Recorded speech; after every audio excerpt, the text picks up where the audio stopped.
मेरे हंसा भाई हंस रूप था जब तू आया। जैसे रोगी होता है, रोगी को यह पता लग जाता है कि दीर्घ रोग है और यहाँ के लोकल हॉस्पिटल के डॉक्टरों ने मना कर दिया है कि आप जाइए ऑल इंडिया इंस्टीट्यूट दिल्ली में। तो वहाँ जब ये डायरेक्शन मिलकर इंसान जाता है तो वहाँ चाहे प्रधानमंत्री हो और चाहे कोई फैक्ट्री मालिक हो, कितना उच्च पोस्ट प्राप्त व्यक्ति हो, उस समय उसको अपनी जान दिखाई देती है, अपनी पोस्ट पद दिखाई नहीं देता। डॉक्टर कहता है लेट जाइए, वो तुरंत लेट जाता है। डॉक्टर कहता है ये कपड़े निकाल दीजिए, तुरंत निकाल के रख देता है। उस समय उसके नखरे खत्म हो जाते हैं और तभी वो उपचार प्राप्त करता है। जब तक डॉक्टर के आज्ञा का पालन करता रहे, चाहे कुछ भी कहे वैसे ही, जहाँ लेटने को कहे वहीं लेटना पड़ेगा, जहाँ बैठने को कहेगा वह बैठना पड़ेगा, और कहेगा मुंह खोल सांस तेज ले, वो सारा कुछ करना पड़ेगा, तो तभी वो अपना उपचार करवा पाएगा। तो ठीक इसी प्रकार जब आप सतलोक आश्रम बरवाला की तरफ आवें, संत मिलन को चालिए तजमाया अभिमान, और जो जो कदम आगे रखे ओ हे यज्ञ समान, तो आपको इतना पुण्य मिलता है यहाँ आने का। आप क्योंकि संत है नहीं पृथ्वी पर कोई, संत मिलन को चालिए, संत की तरफ चलने मात्र से इतना लाभ है, फिर यहाँ के किक के लाभ होगा वो तो गिनती नहीं हो सकती। अब जब तक अभिमान है ये प्राणी उभर नहीं सकता। एक नित्यानंद नाम के संत हुए हैं, नित्यानंद नाम के, वैसे वो ब्राह्मण जाति में जन्मे थे, लगभग 250 वर्ष पूर्व की बात है। उनका घर का नाम था श्री नंदलाल, नंदलाल नाम था उनका। उनके माता पिता बचपन से ही मर गए थे, मृत्यु को प्राप्त हो गए थे। उनका पालन पोषण नाना नानी के घर हुआ था। उनके नाना जी जो थे, नंदलाल जी के नाना जी नारनौल के नवाब के यहाँ एक ऊंच पोस्ट प्राप्त थे। और जब ये नंदलाल जी युवा हुए, ब्राह्मण कुल में थे ये, तो इनको भी वहाँ एक तहसीलदार की पोस्ट पर नियुक्त करवा दिया। नंदलाल जी तहसीलदार थे, घोड़ा इनको प्राप्त था, बन ठन कर चलते थे। उस समय जो तहसीलदार की वैल्यू जनता में होती थी, इज्जत होती थी, आज के तो मेरे ख्याल में मंत्री की बिना होगी। नंदलाल जी का विवाह हो गया था, संतान प्राप्ति अभी हुई नहीं थी। अब कहते हैं ना जाने कब भाग्य उदय हो जाता है प्राणी का।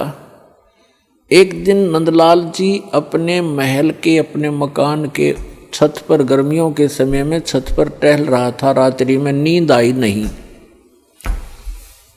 और उसने क्या देखा कि कहीं थोड़ी सी दूरी पर रात्रि के समय किसी के घर पे कोई संत आए हुए हैं और परमात्मा की कथा सुना रहे हैं, सत्संग कर रहे हैं।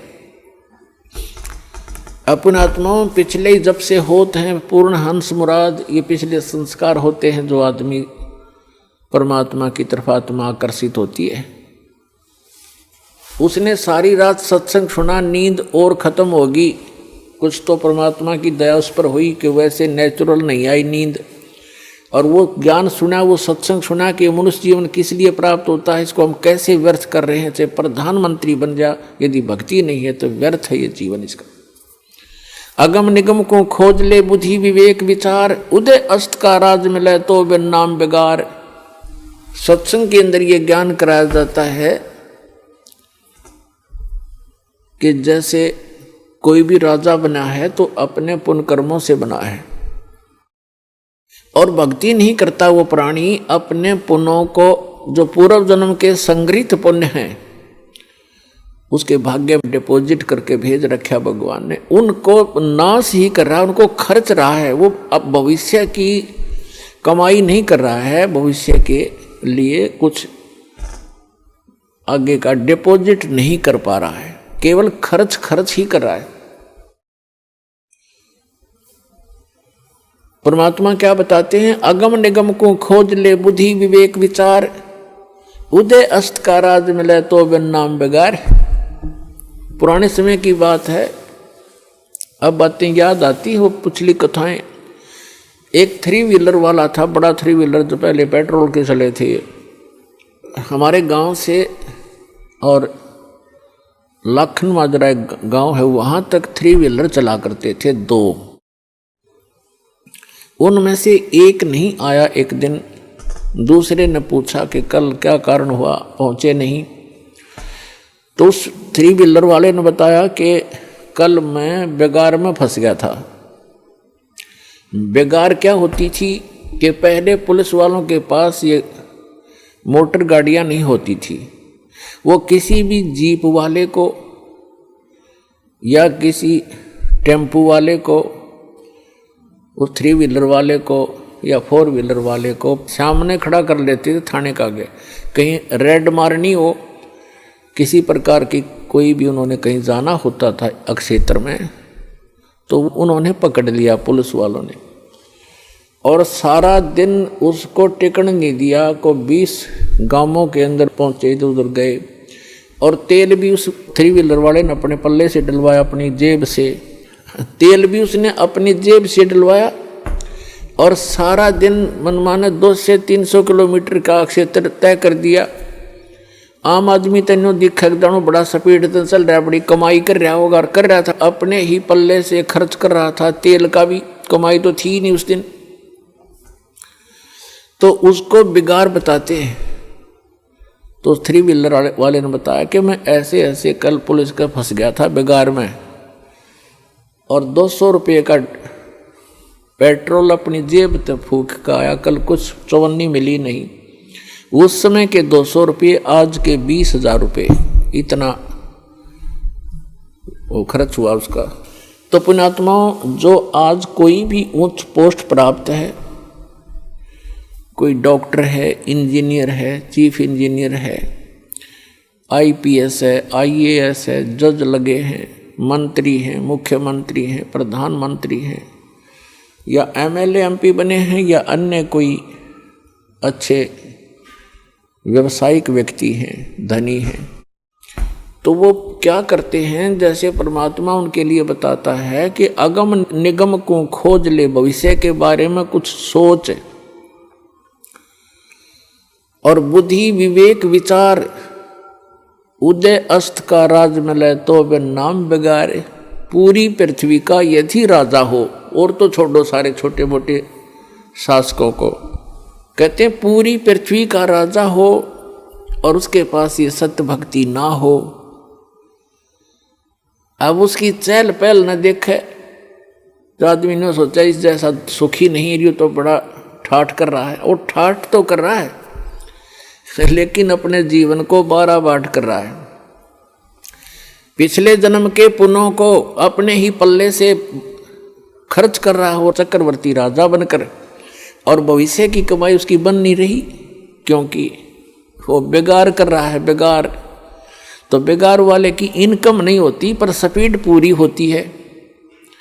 राजा का पूछकर एक छोटी सी स्टेट के चीफ मिनिस्टर का शेड्यूल पूछ लो, जिनका कितना का होता है। 6 तो मीटिंग अटेंड करेगा, फिर कोई MLA भागने को हो रहा है, उसकी चिंता में टेंशन में फोन पर फोन करेगा, और फिर इसी व्यवस्था में पूर्व जन्म के पुण्यों को नाश करके और हाथ झाड़ के चला जाता है। परमात्मा बताते हैं कि क्या मांगो कुछ थिर ना रहाई, और देखत नैन चला जग जाई, 1 लख पूत 1.25 लाख नाती, उस रावण के दीवान बाती। और कहते हैं कहे कबीर अंत की बारी, जैसे हाथ झाड़ कर चला जुआरी। ये प्राणी ऐसे जाता है जो सतभक्ति नहीं करता, केवल इस राजपाट या इस संसार के झूठे ठाठ को ही संग्रहित करने में लगा रहता है। जैसे जुए में हारा हुआ जुआरी हाथ मसलता जाता है, खाली हाथ जाता है, रोता पीटता जाता है। तो परमात्मा कहते हैं कहे कबीर अंत की बारी, जैसे हाथ झाड़ के चला जुआरी, ऐसे जाओगे सतभक्ति नहीं करते तो। अब नित्यानंद जी अपने मकान की छत के ऊपर ये सब ज्ञान सुनकर विचलित हो गया, इतना प्रभावित हो गया, तड़फ उठी आत्मा कि क्या कर रहा हूं मैं, और करना क्या चाहिए था। कुछ ब्राह्मण घर में जन्म, ब्राह्मण लोग परमात्मा को अवश्य याद करते थे, चाहे गीता के माध्यम से, चाहे श्री कृष्ण जी के रूप में, लेकिन पोस्ट प्राप्त होने के बाद इस जीव में अभिमान हो जाता है। आज से लगभग 250 वर्ष पहले ब्राह्मणों की एक बहुत विशेष रिस्पेक्ट होती थी समाज के अंदर, और ये सर्वोच्च कास्ट मानी जाती थी। इस कारण से भी अभिमान एक ब्राह्मण के घर जन्मे व्यक्ति में स्वाभाविक हो जाता था कि मैं ब्राह्मण घर में जन्मा हूँ, ब्राह्मण कुल में जन्म है। दूसरे फिर वो तहसीलदार की पोस्ट, अब ये दो जबरदस्त बाधा उसके साथ अड़गी। एक तो ये कि हम तो जगत के गुरु ब्राह्मण, और एक सिंपल संत कहीं बैठकर कोई ज्ञान सुना रहा है और बता रहा है कि गुरु बिन माला फेरते, गुरु बिन देते दान, गुरु बिन दोनों निष्फल हैं, से पूछो वेद पुराण। रामकृष्ण से कौन बड़ो उन्हों भी गुरु कीन, 3 लोक के वे धनी गुरु आज्ञा थी। उधर से ये बातें कसोट रही उसको कि गुरु के बिना बात नहीं बने, और उधर से वो कह रहा कि मैं तहसीलदार और ब्राह्मण, और कैसे जाके एक संत के सामने, सिंपल मैन के सामने अपना शीश नवाऊं, जाके कैसे नतमस्तक होऊंगा, नहीं जाऊंगा। फिर वो बातें याद आती हैं कि कबीर हरि के नाम बिना ये राजा रसब हो, माटी लदे कुम्हार के और घास ना नीरे कोई। परमात्मा की वो बातें याद आती, सत्संग के वचन कि भक्ति नहीं करी तो जीवन नाश हो गया। और गुरु बनाने जाता है तो कुल के लोग क्या कहेंगे, ऊपर से तहसीलदार, और कैसे शीश निभाऊं जाके। अंत में पुण्यों की विजय हुई, पाप की हार हुई। उसके पुण्यों ने प्रभाव डाला, उसको सद्बुद्धि आई कि यहाँ किसी के घर में संत आएगा तो नाम नहीं लूँगा। उस संत के बारे में जानकारी प्राप्त की कि ये कौन सत्संग कर रहा था, क्या हो रहा था रात्रि में, ये संत कौन है, कहाँ से आता है। उसका पता चला कि नारनौल से 2 किलोमीटर की दूरी पर बाहर बनी में जंगल में इनका आश्रम है। तो नित्यानंद जी ने सोचा कि सुबह सुबह चला जाऊंगा वक़्त से, उस समय तक गांव के नगर के लोग कोई नहीं पहुंचे होंगे और किसी को पता नहीं लगेगा कि तहसीलदार और ब्राह्मण किसी का चेला बन गया, और वक़्त से जाके नाम ले आऊँगा, फिर अपना वजन कर लिया करूँगा। तो इस उद्देश्य से वो वक़्त से उठा अगले दिन, नेक्स्ट डे, और घोड़े पर सवार हुआ, मुंह अंधेरे वक़्त से पहुंच गया, जा रहा था आश्रम की तरफ। उधर से वही संत, क्योंकि रात्रि के समय तो वो अपना सज धज कर जैसे भी कपड़ा उपड़ा लाल पीड़ा बांध के और गया था। उस समय वो सिंपल एक सफ़ेद धोती लपेट के और सिर के बाल मुंडवा रखे थे, उसने उस तरह फिरवा रखा था संत जी ने। गुमानी दास नाम था, वो विष्णु उपासक वैष्णव पंथ के संत थे। और उस समय ये सोन को सोन गणे मान्या करते ब्राह्मण लोग खास कर। अब वो ये सोचकर चला था कि आज मैं मेरा जीवन सफल करने जा रहा हूँ, जैसा कि उसने सत्संग में सारे पहलुओं पर ज्ञान सुना था। आज मैं एक अनमोल काम करने जा रहा हूँ अपने जीवन का। और सामने से क्या देखा कि एक कचकोला कति कोरा उस तरह फिरवाया आदमी आवे। तो उसने अपने मन में जोड़ जुगाड़ किया कि देख ये कैसा मनुष्य व्यक्ति सुबह सुबह टकराया मुझे, मूंड मंडवा रखा इसका। क्योंकि मूंड तकरीबन ऐसे मंडवाते थे जिसका कोई मृत्यु हो जाती, उसको अपशकुन मान्या करते। तो फिर उसने सोचा भी वापस तो मुड़ूंगा नहीं, बार बार दाव लगे नहीं।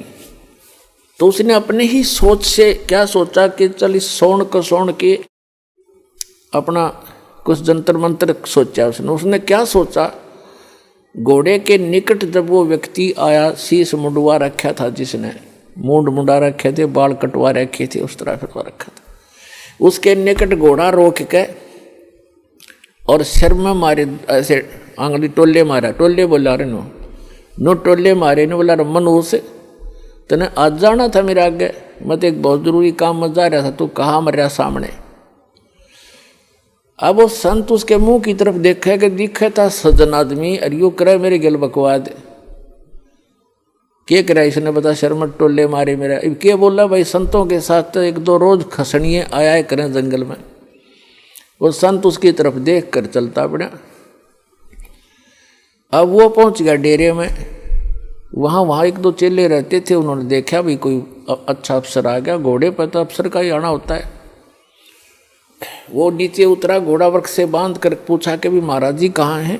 उन भक्तों ने कहा जी आ जाओ बैठो, वहाँ बिछा दिया जैसा भी बिछोना होता है आश्रम के अंदर, अभी आने वाले हैं, स्नान करके घूम फिर के आएंगे। अच्छा, वो बैठ गया। अब संत जी घूमने गए थे, इस साइड से आगे दूसरी साइड से घूम कर नहा धो के, और वो आकर बैठे, आसन था सामने, और सामने वो बैठा नित्यानंद कति। अब उनकी हुई आंख चार दोनों की। संत ने देखा ये तो घोड़े वाला वो ही है भाई जो मेरा टोले मार के गया था सिर में। अब नित्यानंद जी ने देखा ये तो महात्मा था वही जिसको मैंने रास्ते में छेड़ दिया था। अब नित्यानंद जी शर्मिंदा हो गया, नीचे न गर्दन होगी नो, ऊपर न नाड़ करी नहीं, क्योंकि पुण्यात्मा थे। घना लज्जा गे और नीचे गर्दन कर ली नो, और चरणों में गिर गए।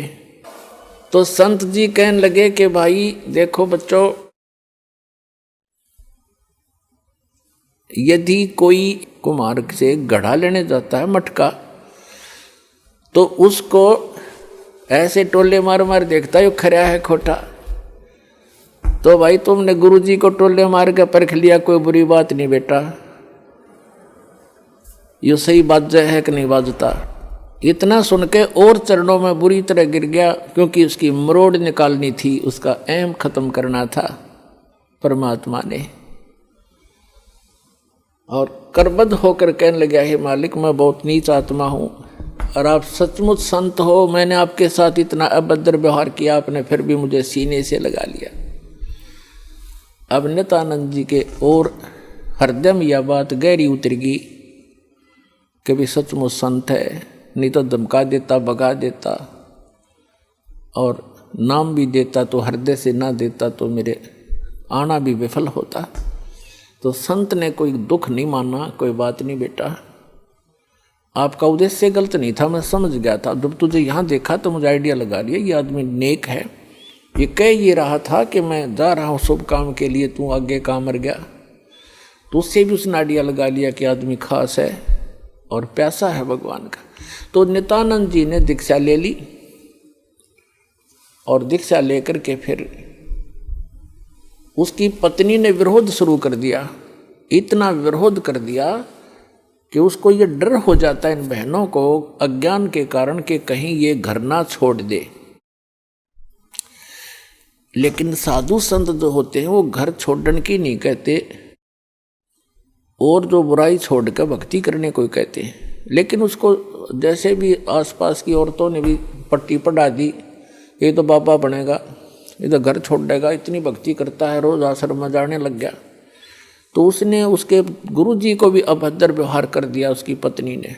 तो उसने नित्यानंद जी ने देख लिया एक दिन, तो उसने प्रार्थना करी, परमात्मा या तो ये मार्ग नहीं याद दिलाना था ठीक से, अपने डले ढो रहा था, कर्म फोड़ रहा था, फोड़ लेता, और हे परमात्मा भी अब बाधा बन के खड़ी होगी, या तो इसने सद्बुद्धि दो, ना इसकी माटी सुंगवा लो परमात्मा, या तो इसको सद्बुद्धि दो कि ये भी मेरा साथ दे, भक्ति करे, अपना कल्याण करवा ले, और नहीं तो दाता इसने वापस ले लो, तेरी आत्मा ने, मुझे जरूरत नहीं संसार की। कुछ दिनों के बाद क्या हुआ, 5-6 महीने के अंदर उसकी पत्नी बीमार हुई, मृत्यु को प्राप्त होगी, उसने घर त्याग दिया। और यहाँ हरियाणा के अंदर एक जटेला जोड़ है, 4-5 गाँव की सीमा का ज्वाइंट है, इकट्ठा के वहाँ जंक्शन है, वहाँ एक बड़ा जंगल सा था, उसमें रहने लग गया। अपने आत्माओं उस समय उस नित्यानंद जी को जब ज्ञान हुआ, उसका नाम नित्यानंद रख दिया उस संत ने, नंदलाल से बदलकर, तब वो नित्यानंद नाम से प्रसिद्ध हुए। तो नित्यानंद जी ने फिर क्या कहा है कि ब्राह्मण कुल में जन्म था, मैं करता बहुत मरोड़, और गुरु गुमानी दास ने दिया कोबद गढ़ तोड़। कि मैं ब्राह्मण कुल में जन्म होने के कारण गणाभिमानी आदमी था, और गुरु गुमानी दास ने, उनके गुमानी दास नाम थे गुरु जी का, कि गुरु गुमानी दास ने यो दिया कोबद गढ़ तोड़। ये कोबद का किला था, मान बढ़ाई अहंकार, और जब तक इसका नाश नहीं होगा इतने भगवान मिला नहीं।